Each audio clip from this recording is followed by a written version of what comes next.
There were times when I was in here when you could always feel that you weren't alone.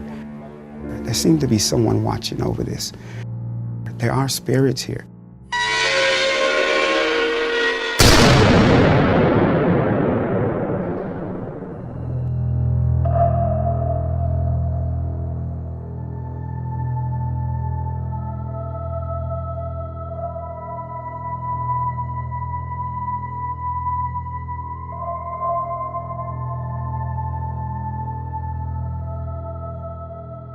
My name is Eddie Kroom. I am a retired HPD officer, and one of the pleasures that I've had over my career with HPD is to put together the Honolulu Police Department Law Enforcement Museum.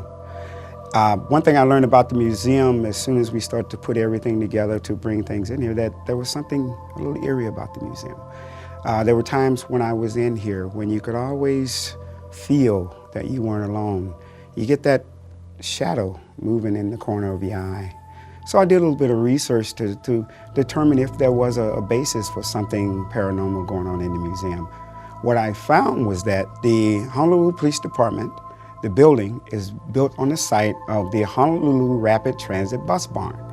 In the 1800s, the trolley cars would come into the bus barn in the evening. They would be serviced, turned around on a big trolley that would turn them around, and then they would go back out the next day. What I discovered was one day, two workmen who were working in the mechanism, greasing the mechanism, were not aware that one car was still out.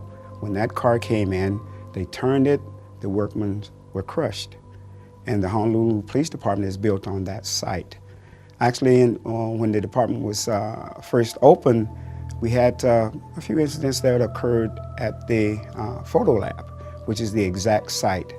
And eventually they moved throughout the building and, of course, the museum. Now you have to consider this museum, everything here belonged to someone.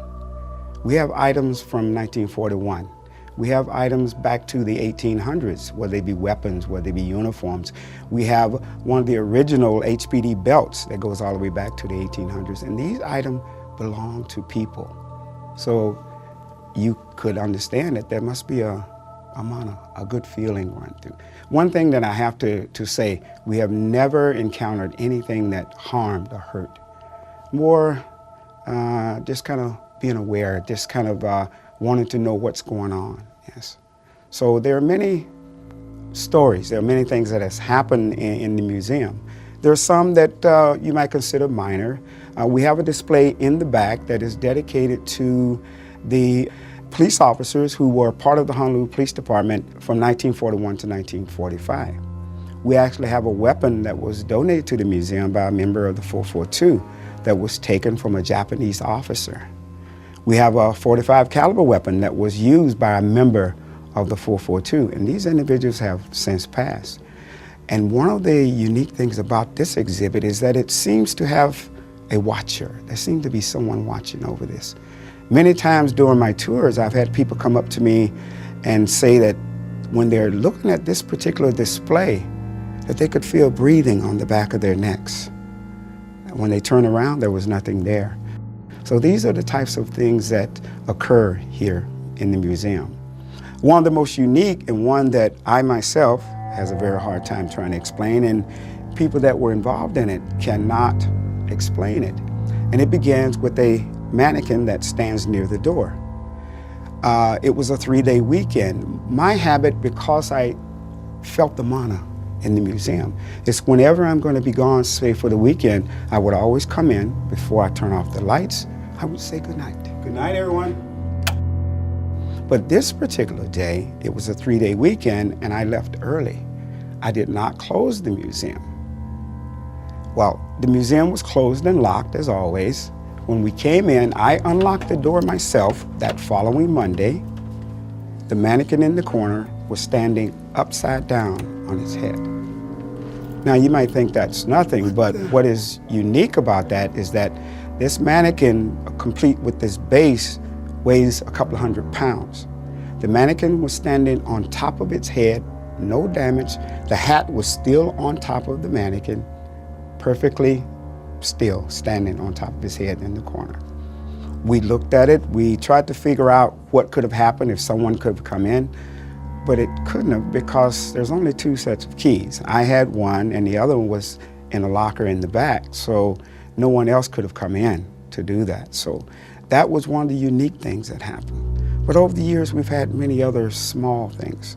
We've had kids that come to tell us that certain things are moving, that things are not the way they seem. A mannequin, 1 second is staring, and the next second it may blink just once.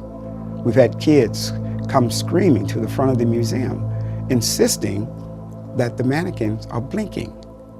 Now, I've never seen the mannequins blink, but I take them for their word.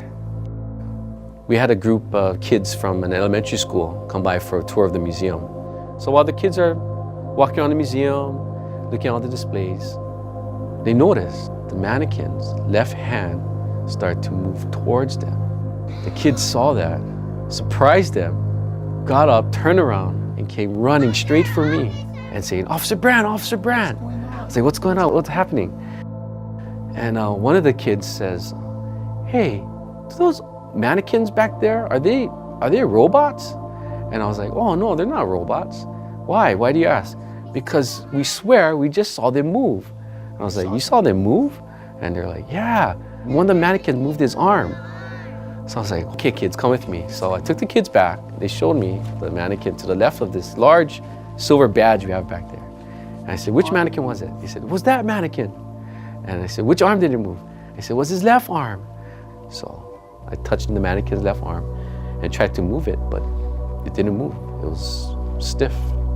So I asked the other kids, I said, "Did you guys see the mannequin's arm move too?" They said, "Yeah, we saw his left arm move."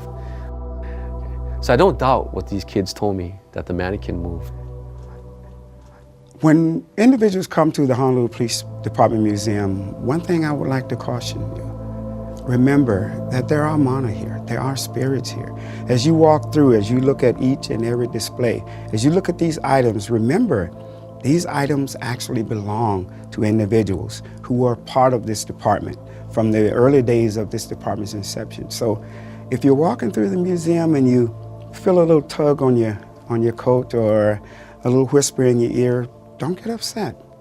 Just smile and nod because they're here. They are protectors.